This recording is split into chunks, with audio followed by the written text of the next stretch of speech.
जब जब हो ये धरा कै हानि, जब जब हो ये धरा कै,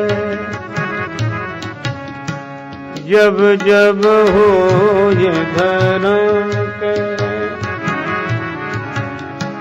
जब जब हो ये धरा कै हानि, बाढ़ही असुर अधम अभिमानी, जब जब हो ये धरा करही अनीति, जाए नहीं बरनी, सीधही विप्र धनु सुर धरनी, तब तब धरी प्रभु विविध शरीरा, हरहि कृपा निधि सज्जन पीरा। असुर मार थापहि सुरन, राखै निज श्रुति से, जग विस्तारहि विशद जस, राम जन्म करे।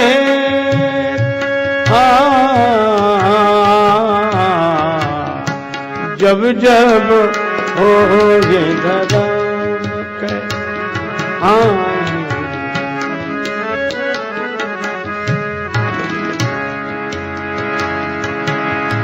धरा धरा धरा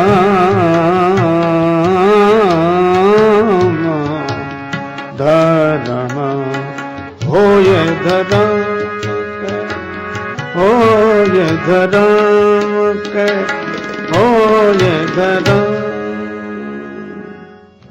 धर्म धर्म। पूज्य श्री स्वामी मुक्तानंद जी महाराज सभा में श्रोता के रूप में उपस्थित होकर हम सबको पावन प्रेरणा देते हैं। उनका बहुत बहुत साधुवाद और अभिनंदन वंदन। श्री रामचरितमानस की पावन कथा सरिता में हम लोग मनः शरीर से अवगाहन लाभ प्राप्त कर रहे हैं। प्रवचन प्रसंग का आधार जो पावन पंक्तियां बनी हैं उन्हीं का भी गायन किया गया, जिसका आशय है कि जब जब धर्म का ह्रास होता है, अधर्म का उत्थान होता है, अधर्म का आचरण करने वाले दुराचारी जब अपने कुकृत्यों के द्वारा सज्जनों को सताते हैं, विप्रधेनु सुर धरित्री को दुखी करते हैं, तब तब प्रभु विविध रूपों को धारण करके वे कृपा सिंधु सज्जनों की पीड़ा का निवारण करते हैं।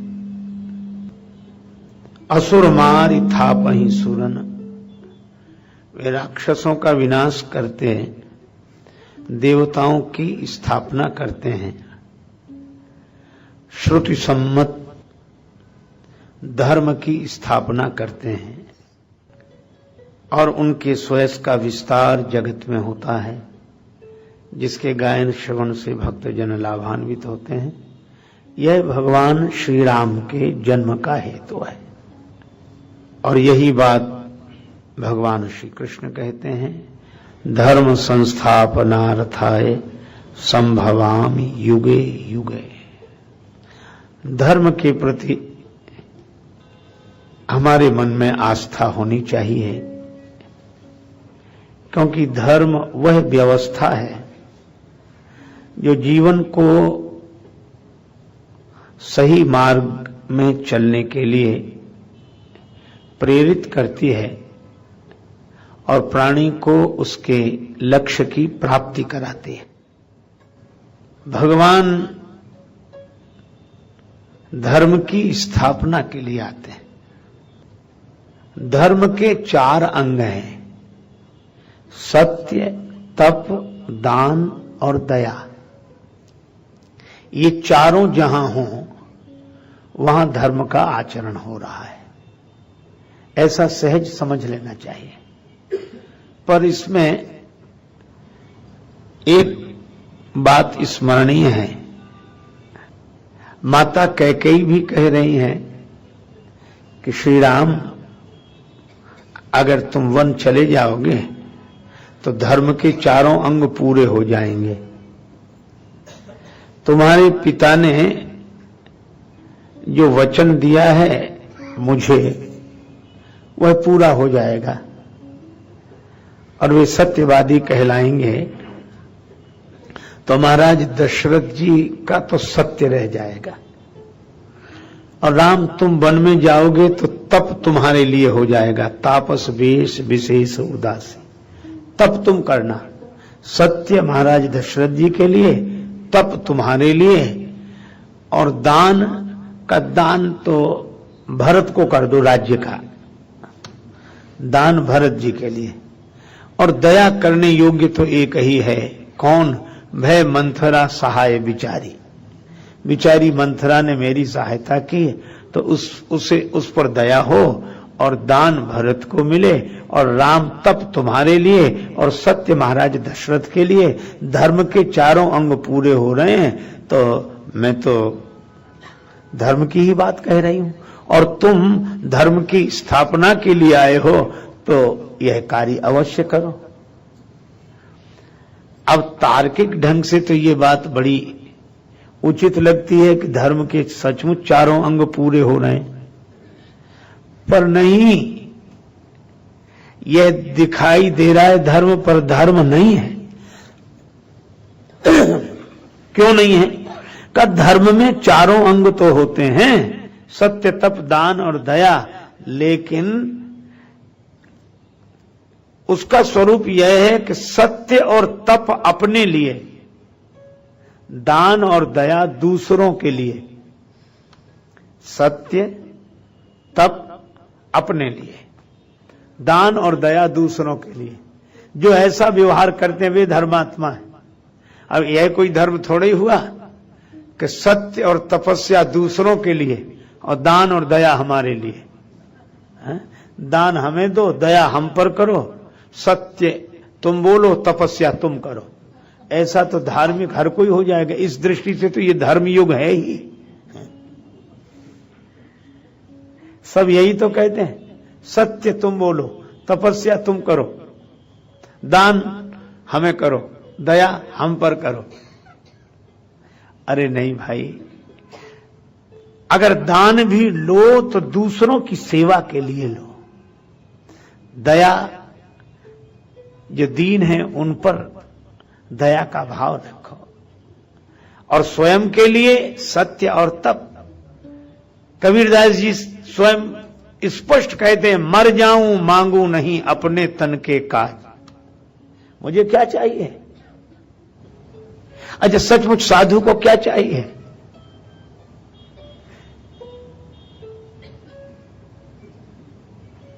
बादशाह अकबर ने कहा निमंत्रण देकर श्री तुलसीदास जी को, आपकी बड़ी ख्याति सुनी है, दरबार में आ जाओ। नवरत्नों में कृत्य अभिमान से जुड़ा नहीं होता, हां स्वाभिमान से जुड़ा होता है।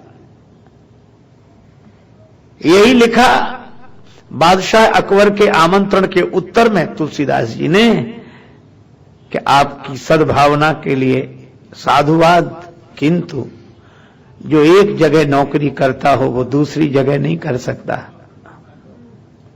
मैं कहीं नौकरी करता हूं और छोड़ सकता नहीं हूं। क्यों? लिखा पढ़ी हो गई है, अब पक्की लिखा पढ़ी है। और उन्होंने दोहा लिखा कहाँ नौकरी करता हूं और लिखा पढ़ी किस रूप में हुई? उन्होंने कहा हम चाकर रघुवीर के, हम चाकर रघुवीर के, पटो लिखो दरबार। दरबार में पट्टा लिख गया है। और तुलसी अब का होंगे नर के मनसबदार। अब मनुष्य की नौकरी क्यों करेंगे? जो नारायण की सेवा करता हो, नारायण की नौकरी करता हो, नर की क्या सेवा करेगा? किसी ने कहा कि बाबा आपने बादशाह को कुछ नहीं समझा, और इस अवस्था में जब आपके पास कुछ नहीं है। लोग तो चेष्टा करते हैं कि किसी तरह हमें भी प्रवेश मिल जाए, और आपको स्वयं बादशाह बुला रहा है और आप दरबार के आमंत्रण को अस्वीकार कर रहे हो। आपने बादशाह को कुछ नहीं समझा। तुलसीदास जी मुस्कुराकर बोले, ये तो बादशाह है। तीन टूक कौपीन के अरु भाजी बिन लौन, और तुलसी रघुवर उर बसे, तो इंद्र विचारो कौन। संत की सोच बड़ी अलग होती है। एक संत हुए वृंदावन में, श्री कुंभन दास जी, ब्रज क्षेत्र के बड़े प्रसिद्ध संत हुए। अष्टछाप कवियों में उनका एक ख्याति लब्ध नाम है। देखो क्या संयोग है, ब्रज की बात करते ही चतुर्वेदी जी प्रकट हुए हैं। तो ब्रज के संतों में, अष्टछाप कवियों में बड़े ख्याति लब्ध संत हुए श्री कुंभन दास जी। कुंभन दास जी से किसी ने कहा कि बाबा ये फतेहपुर सीकरी का किला देखने चलोगे? उस क्षेत्र में किसी गांव में रहे होंगे। बाबा ने कहा कि हम क्या करेंगे किला? अरे चलो बाबा घूम आएंगे, चलो। गए, शाम को लौटे, सब बड़े खुश थे। फतेहपुर सीकरी का किला देख कर आए, किला देख कर आए। संत कुंभन दास जी से साथियों ने पूछा, बाबा कैसा लगा किला? बाबा बोले कि हम तो बेकार ही गए। कहा क्यों गए? कहा कि संत को कहा सीकरी सो काम। उनका पद्य है, संत को कहा सीकरी सो काम, आवत जाति पनैया टूटी, बिसरी गयो हरि नाम। संत को कहा सीकरी सो काम।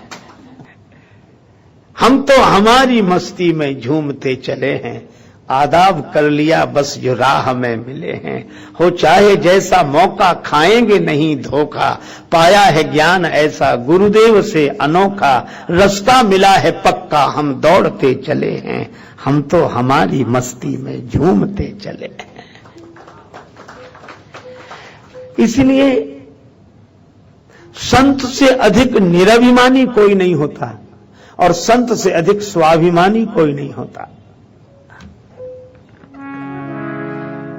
एक संत हुए श्री अग्रदास जी, अवध के संत। उन्होंने लिखा, हम चाकर रघुनाथ कुंवर के, हम चाकर रघुनाथ,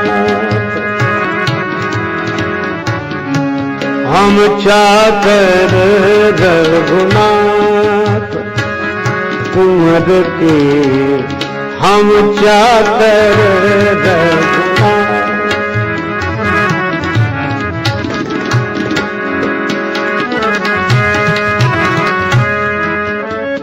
आशिक नहीं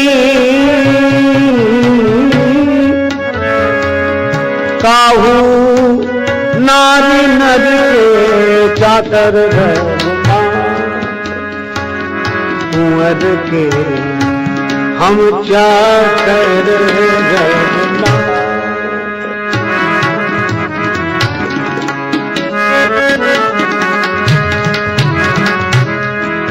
अच्छा बाबा आप राम जी के चाकर हो? हाँ। तो ये तिलक लगाए हो, ऊर्ध्वपुंड कंठी, ये तिलक क्यों? बोले जरूरी है। काहे के लिए?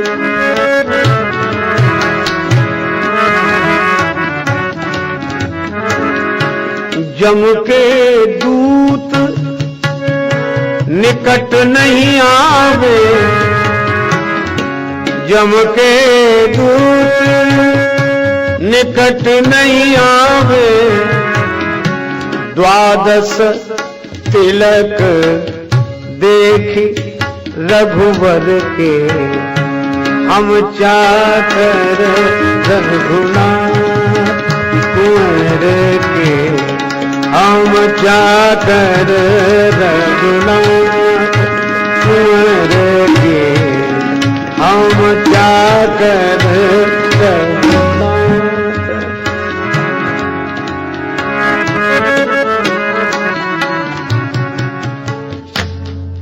देखो, मध्य प्रदेश में एक बार हम लोग घूम रहे थे तो सड़क किनारे वो पेड़ लगे, तो उन पेड़ों पे वो चिन्ह सफेद सफेद बीच में लाल ऐसे। तो एक सज्जन से किसी ने पूछा कि ये क्यों? कहा ये सरकारी चिन्ह है। तो ये क्यों लगा दिया? बोले ताकि जो लकड़ी काटने वाले भी डरेंगे कि सरकारी पेड़ है, इन्हें मत काटो, ये चिन्ह लगा है, सरकारी है। उस दिन हमें समझ में आया कि महात्मा तिलक क्यों लगाते हैं। सब समझते हैं ये सरकारी है, इनसे छेड़छाड़ मत करो। पालतू कुत्ता मालिक का घर छोड़कर कहीं नहीं जाता है, और जाता भी है तो गांव वाले उसे पत्थर नहीं मारते, अरे उनका है, गले में पट्टा बंधा है, उनका है। श्री अग्रदास जी कहते हैं जम के दूत निकट नहीं आवे, यमदूत यहां आते ही नहीं है। क्यों? द्वादश तिलक देख रघुवर के। हमारी योग्यता नहीं है, पर ये भगवान का तिलक, भगवान का चिन्ह, इसलिए नहीं आते। अच्छा, तो आपकी नौकरी पक्की बिल्कुल, हस्ताक्षर हैं, साइन करा लिए हमने। किन से? अग्रदास स्वामी पटा लिख पायो, पट्टा लिखा हुआ पाया, दशकत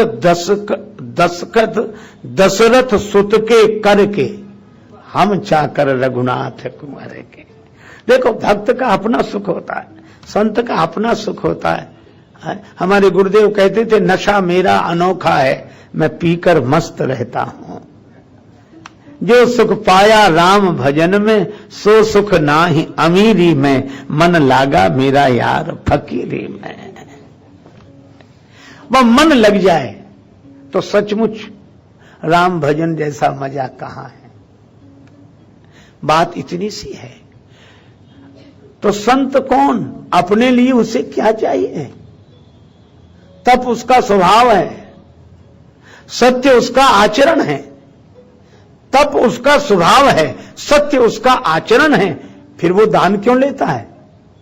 अपने लिए नहीं, सेवा के लिए, दूसरों के लिए। तो जिसके मन में दया हो दूसरों पर, अच्छा, दूसरों पर उसे इतनी दया लगती है कि उनकी सेवा करने में वो अपने तन पर तक दया नहीं करता है। दिन रात भागना पड़े, दिन रात जागना पड़े, दिन रात लगातार लगा रहे, पर सेवा से उसे संतुष्टि मिलती है। दया दूसरों पर, जिसका तन दूसरों की सेवा में लगा हो और जो समाज से मिले हुए धन का उपयोग दूसरों की सेवा में करे और सत्य और तप का आचरण अपने लिए करे, यह धर्मात्मा का जीवन है, यह धर्म का जीवन है, जिसमें सत्य तप अपने लिए, दान और दया दूसरों के लिए। पर माता कैकेयी कहती हैं सत्य दशरथ जी के लिए, तप राम के लिए, दान भरत के लिए और दया मंथरा के लिए। ये तो उल्टा हो गया। इसलिए भाई इन चारों का अवश्य पालन करना चाहिए। देखो, जिसके जीवन में जबान का सत्य नहीं होगा, जो जबान के सत्य से नहीं जुड़ा, वो जीवन के सत्य से क्या जुड़ेगा? पहले सत्य वचन हो, सत्य आचरण हो, हां, लेकिन सत्य के साथ शील जरूरी है। अच्छा, अपने यहां अद्भुत परंपरा है, एक चीज देते ही नहीं है, हमेशा दो। स्वागत में भी लोग पूछते लौंग इलायची लोगे? कुछ लौंग इलायची ये कोई नहीं कहता कि इलायची ले लो या लौंग इलायची। दूसरे कहते पान सुपारी, गरी मिश्री, काजू किशमिश। आप विचार करके हर एक के साथ एक लगा हुआ है। इसका अर्थ क्या है? इसका अर्थ यह है कि जो हमें लाभ पहुंचाता है उसका गुण तो हम ग्रहण करें ही, पर वह हमें रिएक्शन न करने लगे, इसलिए समन के लिए दूसरी औषधि साथ में होनी चाहिए। एक गरम हो तो दूसरा नरम हो। लौंग गरम तो इलायची, इसी तरह गरी मिश्री। अच्छा, हमें तो लगता है कि जीवन में भी यही आ जाए, गरम नरम रहने का ढंग आ जाए, और रामचरितमानस ने यही सिखाया, गरम नरम का संतुलन करना आ जाए तो धर्म बन जाए। और इसीलिए राम जी के साथ लक्ष्मण जी और भरत जी के साथ शत्रुघ्न जी, राम जी पूरे नरम तो लक्ष्मण जी पूरे गरम। अच्छा, नरम नरम रहे तो काम नहीं बनता। अगर राम जी के साथ भरत जी जाते, विश्वामित्र जी मांगने आए थे, और राम जी के साथ अगर भरत जी जाते तो विश्वामित्र जी ले गए थे राम जी को जनकपुर में, वहां आए थे परशुराम जी। अगर राम जी परशुराम जी के हाथ जोड़ते तो भरत जी और दंडवत करते, वो मामला सुलझने वाला नहीं था। राम जी तो हाथ ही जोड़ते, भरत जी तो माथ रख देते चरणों में। वहां एक गरम की जरूरत है। और भरत जी के संग शत्रुघ्न जी, भरत जी तो बात से ही समझाते हैं, शत्रुघ्न जी तो बोलते ही नहीं, मौन रहते हैं।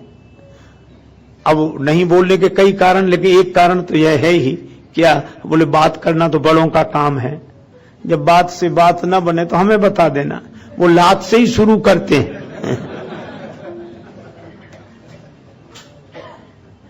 जरूरत है, लेकिन आपने एक बात देखी, ये सही है कि नरम गरम दोनों हैं, पर बड़ा भाई नरम है और छोटा भाई गरम है, चाहे राम लक्ष्मण हो चाहे भरत शत्रुघ्न हो। इसका अर्थ है कि गर्मी तो रहे, पर गरम नरम के कंट्रोल में रहे। आग भी जरूरी है, आग से घर चलता है, लेकिन उसी आग से घर जलता है। आग चूल्हे की सीमा में रहे तो घर चलेगा, भोजन बनेगा, और सीमा छूट जाए तो उसी से घर जलेगा। तो गरम तो रहे, पर नरम के कंट्रोल में, नरम के अधिकार में। अच्छा, आप ऐसे सोचो, लात नीचे है, मुंह ऊपर है, बात यहीं से होती है। लात नीचे है, इसका अर्थ है कि लात के ऊपर बात रहनी चाहिए, बात के ऊपर लात नहीं रहनी चाहिए। कि बात से बात बने तो बड़ा अच्छा है। ये एक घर में पति आया बड़ी देर से, सामाजिक आदमी था, सेवा का काम करता था, तो देर सवेर होना जरूरी। और पत्नी बहुत नाराज थी। भोजन तो ठंडा हो गया था, पर पत्नी गर्म हो गई थी। दाल ठंडी, आते ही बड़ी जोर से चीखने चिल्लाने लगी, इतनी देर से आए हो, तुम्हारे लिए अब तक जागूं मैं, भोजन वो रखा है, ठंडा है, अब मैं नहीं तुम्हारे लिए इस समय बनाने वाली हूं, यह कोई आने का समय हो, एक दिन की बात हो, रोज के रोज यही करते हो। पति कुछ नहीं बोला, भोजन उठाया, थाली में रखा, बैठकर खाने लगा। दाल ठंडी थी, अब वो नहीं बोल रहा। अच्छा, कई बार कठिनाई यह होती है कि कोई क्रोध में हो और उससे बोल जाओ, तब तो वो नाराज हो गई और बढ़ेगा क्रोध, ना बोलो तो और नाराज होते हैं। ये क्रोधी के साथ बड़ी समस्या है। एक मैया को हमने देखा, वो अपनी बहू को डांट रही थी, और बहू अगर कुछ न बोले, अच्छा तो हम पागल हैं, हमारी बात सुनी नहीं जा रही, हम कुछ पूछ रहे हैं तो जवाब तो देना चाहिए कि नहीं। अच्छा, बहू को समझाओ कि भाई कह दो, माता जी कुछ कह रही तो बहू क्या कहती, अब वो बेचारी बोल जाए, अच्छा हमसे मुंह लड़ाते हो, जवाब देती हो। अब वो करे क्या, बोले तो जवाब देते हो, ना बोले तो हमारी बात सुनी नहीं जा रही। अब पत्नी बोले जा रही है, अब पति बेचारा इसलिए नहीं बोल रहा कि आग तो जल ही रही है, बोलकर कौन घी डाले, लेकिन वो और नाराज हो गई, खाओ ठंडी दाल। पति ने कहा खा ही रहे हैं, कहना क्या उसने, खा रहे हैं, आज ही नहीं रोज ऐसे ही मिलेगी, अगर ऐसी आओगी तो। हद हो गई, आदमी को कुछ तो शर्म होना चाहिए, इतना कह रहे हैं तो भी इनको कुछ समझ में नहीं आ रहा है। लेकिन पति बड़ा गंभीर था, उसने देखा कि ज्यादा ही गर्म हो रही, तो उसने और कुछ नहीं किया, वो दाल की कटोरी उठाई, पत्नी के सिर पे रख दी। बोलिए क्या कर रहे हो, ये क्या कर रहे हो, मजाक करते हो। उसने कहा कि मजाक नहीं, दाल ठंडी है, खोपड़ी तो गर्म है, इसी पे रख देते, शायद गर्म हो जाए, अपना ये ठीक ठाक हो जाए। आप देख लो, यह संयोजन रामचरितमानस हमें सिखाता है, और यहां यही दिखाई देता है। स्वयंवर सभा में जनकपुर में सब एकत्रित हैं,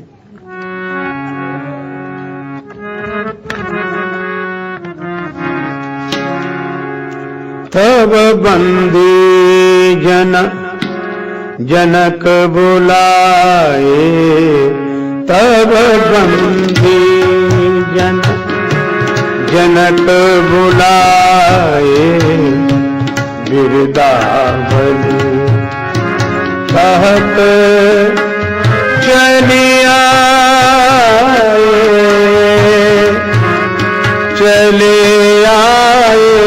तब बंदी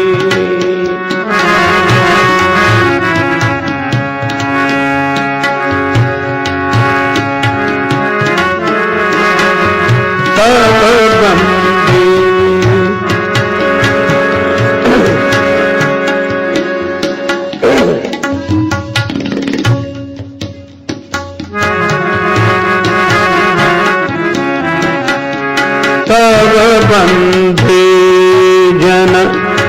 जनक बुलाए, तब बंदी बिरदावली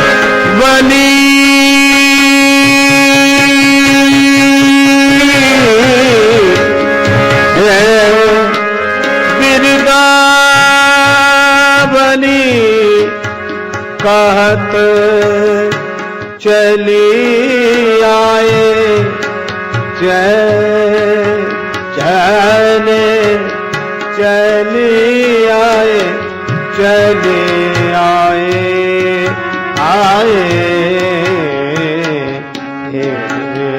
तब बंदी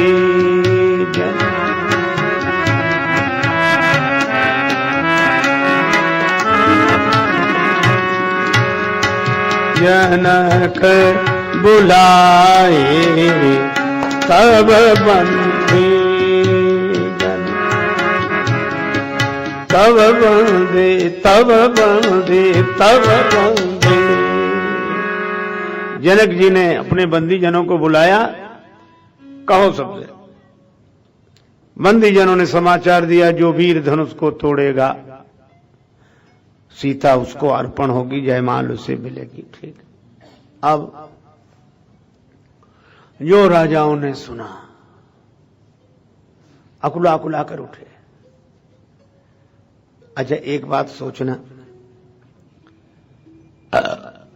धनुष राम जी से टूटा, इन राजाओं से तो नहीं टूटा। देखो वो भगवान है, ये अलग बात है, पर व्यवहारिक दृष्टि से अगर विचार करें तो सफलता राम जी को मिली, राजाओं को नहीं मिली। क्यों? राम जी के जीवन में धर्म है और राजाओं का कोई धर्म नहीं है। कोई धर्म होने का अर्थ जिसका सिस्टम ही सही ना हो, जिसका कोई नियम ही ना हो। एक आदमी से हमने पूछा कब जग जाते, सब चाहे जब जगते हैं तब जग जाते हैं। सोने को जब सोते सो जाते, नींद लगती सो जाते, जब जगते खाने पीने बोले कोई ठिकाना नहीं, जब जहां जो हो गया क्या खाते जो मिल जाए। अरे ये नहीं, हमारा जागना, हमारा सोना धर्म से जुड़ा हो, हमारा भोजन, हमारे यहां जागना सोना तक धर्म से है। भगवान का स्मरण करके सो जाओ और जागे तो भगवान का स्मरण करके। रामायण में उदाहरण है, दशरथ जी सोने जा रहे हैं, क्या करके गए विश्राम करने? देखो सोते तो हम सभी हैं, और जो नहीं सोते उन्हें भी सोना पड़ता है। नींद आ ही जाए तो क्या करें? कई बार जो लोग घर में नहीं सो पाते वो कथा में आके सो लेते हैं। मैं यहां की बात नहीं कर रहा, आप ऐसा ना समझें कि यहां कोई ऐसा है, किसी को लक्ष्य करके नहीं कह रहा, मैं एक बात बता रहा हूं। एक जगह एक गांव में था, तो हमारे सामने एक आदमी उसको दीवार मिल गई टिकने के लिए, तो सो गया। से बोले ये सो रहा है, हमको सोने दो बेचारे को, कथा में इतना सुख तो मिला, घर में बेचारे को सोने कौन देता है? यहां दीवार मिल गई टिकने के लिए, घर में तो टिकने ही नहीं देते, तो सोए कहां से? सोने तो सोना तो मजबूरी है, सोता ही है आदमी। लेकिन रामचरितमानस में बताया कि सोए तो क्या करके सोए। दशरथ जी सोने जा रहे हैं, तो सोने के लिए गए तो क्या सोचकर गए? तुलसीदास जी ने लिखा, लरिका श्रमित उनींद बस शयन करावहु जाए। इसके बाद दशरथ जी सोने के लिए जा रहे थे, तो क्या लिखा? अस कई गे विश्राम गृह राम चरण चित लाए। ये धर्म है। आप सोने भी जाएं तो भगवान के चरणों का चिंतन करते हुए जाएं, तो निद्रा भी समाधि हो जाएगी। भगवान का स्मरण सोए तो भगवान के चरणों का चिंतन करते हुए सोए। और हमारे यहां तो जागने तक को धर्म से जोड़ा। जागने के बाद क्या करें? मनमा तर्क करे कपि लागे, ते ही समय विभीषण जागे। मनमा तर्क करे कपि लागा, ते ही समय विभीषण जागा। और जागने के तुरंत बाद राम राम ते ही सुमिरन कीन्हा, हृदय हरस कपि सज्जन चेना। सोए तो भगवान के चरणों का चिंतन करते हुए सोए, जागे तो भगवान के नाम का स्मरण करते हुए जागे। अच्छा, भोजन को धर्म से कैसे जोड़ें? भोजन को धर्म से कैसे जोड़ें? तुलसीदास जी बताते हैं, वाल्मीकि जी ने कहा, तुम ही निवेदित भोजन करहीं। भोजन भगवान का भोग लगेगा, भैया समय हो रहा जल्दी करो। उन लोग कहते भगवान का भोग लगेगा है? अब भगवान का तो कोई नाम लेता ही नहीं। अरे हमें जाना है, देर हो रही है, फिर वहां पहुंचना, यही तो है, जल्दी करो। अच्छा, भोजन तो वैसे ही बनेगा, यही सोचकर बनाओ कि भगवान को भोग लगेगा। अच्छा, भगवान को भोग लगेगा तो भोजन भी धर्म से जुड़ गया। अच्छा, ये बचाएगा कैसे? धर्म रक्षा करता है। मैं आपसे कहता हूं, अगर आप भगवान को भोग लगा के भोजन ग्रहण करने लगे और यह नियम बना लें कि भगवान को भोग लगाए बिना हम कुछ भी ग्रहण नहीं करेंगे, इससे आपकी बड़ी रक्षा हो जाएगी। क्या रक्षा हो जाएगी? रक्षा यह हो जाएगी कि फिर आप वैसी चीजें खा ही नहीं सकते जो निषिद्ध हैं, क्योंकि भगवान का भोग कैसे लगाओगे? एक महात्मा के पास एक आदमी गया, बोले चेला बना लो। महात्मा जी बोले हमारा काम ही है, बन जा। उसमें क्या है? हम भी चल रहे हैं, तुम भी चलो। लेकिन बोला हमारी एक शर्त है। क्या? बोला आप सब चीजें छुड़ाते हो, मैं शराब पीता हूं, पहले समझ लो छोड़ूंगा नहीं। साधु भी जिससे सुधारने पे आ जाएं, उनकी भी तो अपनी शैली होती है। बोले मत छोड़ना, चेला तो बन तू। चेला बना लिया। बोले अब महात्मा बोले तो एक काम करना, क्या? शराब पीना मना नहीं करता। बोले वो तो मैं पीऊंगा ही, अब आपको और कुछ बताना हो तो बताओ। महात्मा बोले तू जब शराब पिए हमारी याद कर लेना, बस पीना।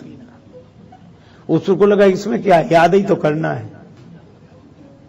पर उस बेचारे को क्या पता था, अब शराब पीने बैठा कि जरा मूड बना। और जैसे ही गुरुजी ने कहा था याद, और जो गुरुजी को, तो गुरुजी का चित्र वो पूरा सामने आ गया, मन में, आंखों में। अब गुरुजी को ऐसे लगे जैसे सामने बैठे हों। पीना मुश्किल हो गया, एक तरफ रख दिया उसने। 15 दिन बाद आया, बोले आपने तो मुसीबत कर दी, शराब तो नहीं छुड़ाई लेकिन मैं पी नहीं पा रहा हूं, क्योंकि आपने शर्त लगाई कि मुझे याद कर लेना। बोले जैसे ही मैं शुरू करना चाहता हूं वैसे ही आप दिखते हो, तो मुसीबत हो गई। ये छोटी सी घटना है, छूट गया उसका नशा, क्योंकि वो पीते समय याद उन्हें करता था।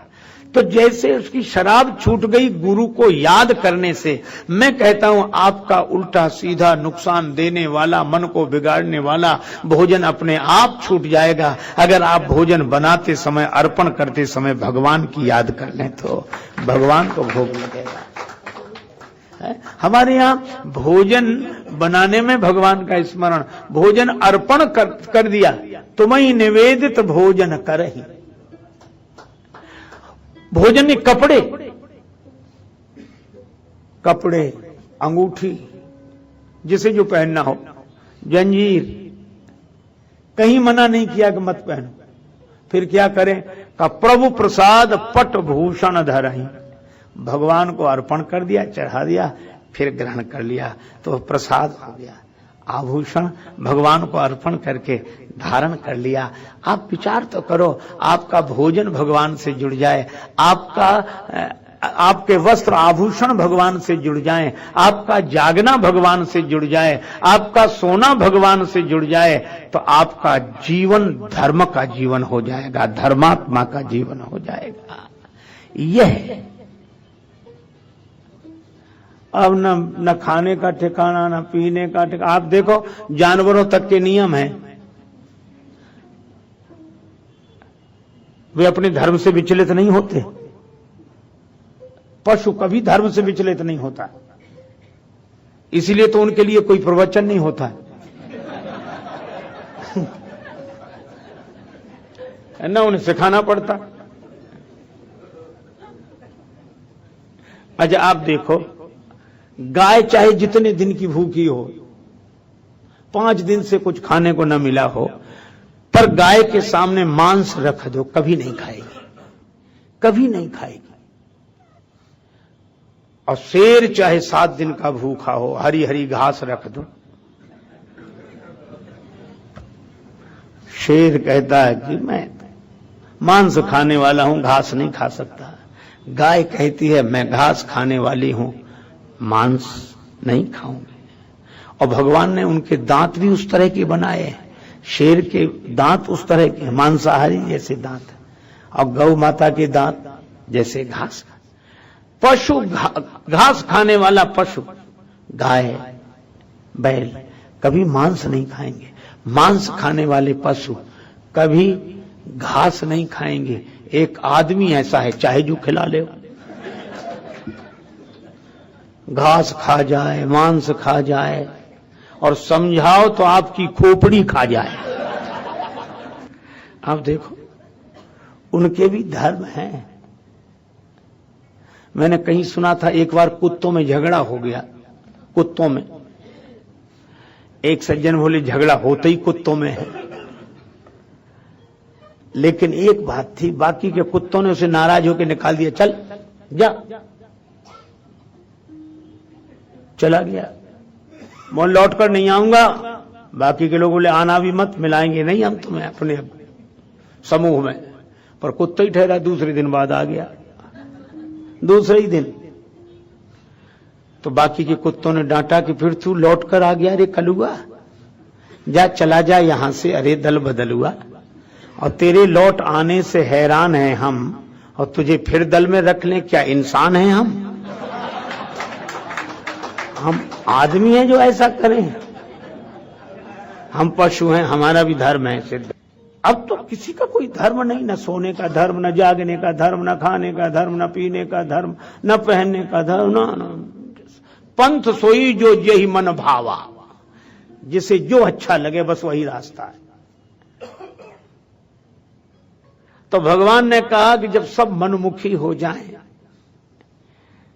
तो धर्म के अनुसार चलेंगे कैसे? तो भगवान धर्म की स्थापना के लिए आए। हमारा सोना भी भगवान से जुड़े, जागना भी भगवान से जुड़े, भोजन भी भगवान से जुड़े, वस्त्र भी भगवान से, आभूषण भी भगवान से। फिर इंद्रियों को जोड़े, सुनना भी भगवान का नाम, बोलना भी भगवान का नाम, देखना भी भगवान। ये धर्ममय जीवन। और भगवान श्री कृष्ण कहते हैं यत् करोसि यदश्नासि यज्जुहोसि ददासि यत् तपस्यसि कौन्तेय तत्कुरुस्व मद अर्पणम। तुम जो करो, जो भोजन ग्रहण करो, यत् करोसि यदश्नासि यज्जुहोसि जो हवन करो, ददासि यत् जो दान करो, जो तप करो, तत्कुरुस्व मद अर्पणम वह सब मुझे अर्पित कर दो, बस जीवन धन्य हो जाएगा। अच्छा, मैं आपसे चर्चा कर रहा था कि जो धनुष तोड़ दे उसके गले में जयमाल गिरेगी। तो राजा लोग भी उठे और राम जी भी उठे धनुष तोड़ने को, लेकिन राजा लोग धर्म पूर्वक नहीं उठे। और यतो धर्मो ततो जया, जहां धर्म वहां जय। अच्छा, तो राजाओं के उठने में धर्म क्यों नहीं है? और राम जी के उठने में धर्म, हमारे उठने बैठने तक में धर्म जुड़ा है। राजाओं ने जो सुना, परी कर बांधी उठे अकुलाई, परी कर बांधी उठे अकुलाई, अकुलाई परी कर बांधी, बांधी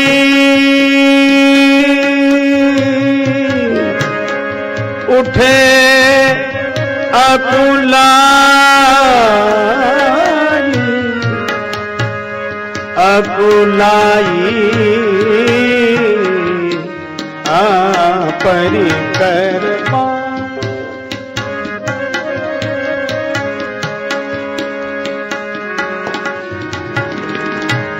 चले चले चले चले चले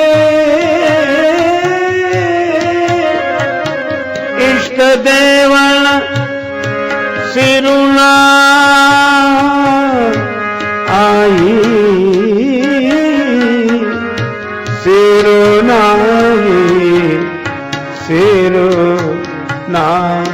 नाय परी कर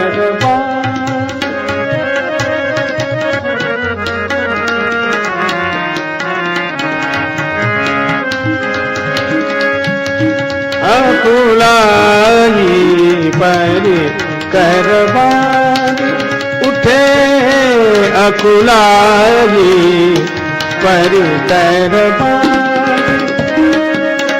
अकुलाई, परी कर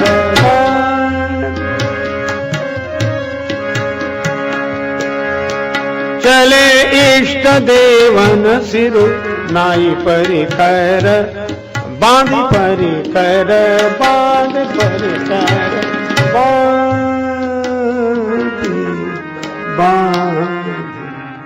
अच्छा, चले तो क्या किया इन्होंने? कमर कसी, अकुलाकर उठे और चल दिए। अरे चलना था तो कमर कस के चलना था, पर उससे पहले एक काम करना था। अपने यहां चलना भी धर्म से जुड़ा है। हम लोग जब प्रस्थान भी करते हैं, मानस में क्या लिखा है? सुमिर गजानन कीन पयाना। हम कहीं चल के भी जा रहे हैं, गणेश जी का स्मरण किया, विघ्न विनाशक हैं गणेश जी। सुमिर गजानन कीन पयाना, मंगल मूल सगुन भय नाना। भरत जी ननिहाल से अयोध्या आए, गुरु अनुशासन श्रवण सुनि चले गणेश मनाए। राम जी चले, हरसि चले मुनि वृंद सहाया। महात्माओं के साथ वेग विदेह नगर नियन आया। हमारी एक बड़ी भक्तिमती मैया थी, हमने उनको यह पंक्ति सुझाई थी, तो हम भूल भी जाएं तो जरूर याद दिला। जैसी चले हरसि चले मुनि वृंद सहाया, वेग विदेह नगर नियन आया। वो बराबर याद रखते थे। तो हमारे यहां चलना भी धर्म से जुड़ा है। चले भगवान का नाम लेकर चले, गणेश जी का स्मरण करके चले, अपनी जहां निष्ठा हो इष्ट देवों को प्रणाम करके चले। पूज्य पंडित मदन मोहन मालवीय जी बराबर उपदेश देते, नारायण नारायण नारायण नारायण करके अपना कोई भी कार्य आरंभ करें, चलें। पूज्यपाद श्री स्वामी जी महाराज, अखंडानंद जी महाराज बराबर इन मंत्रों का स्मरण करके आगे। यह परंपरा है हमारा, चलना बोलना उठना। हम लोग बोलना शुरू करते तो मंगलाचरण करते हैं। योऽन्तः प्रविश्य मम वाच मिमां प्रसुप्तां संजीवयत्यखिल शक्तिधरा स्वधाम्ना। अन्यास्य हस्तचरण श्रवण त्वगादीन् प्राणान्नमो भगवते पुरुषाय तुभ्यम्। श्री ध्रुव जी ने यह स्तुति की है श्रीमद् भागवत में भगवान को देखकर कि मेरी वाणी को गति देने वाले तो वही है, जीवन को गति देने वाले वही। उन प्रभु को मैं प्रणाम करता हूं।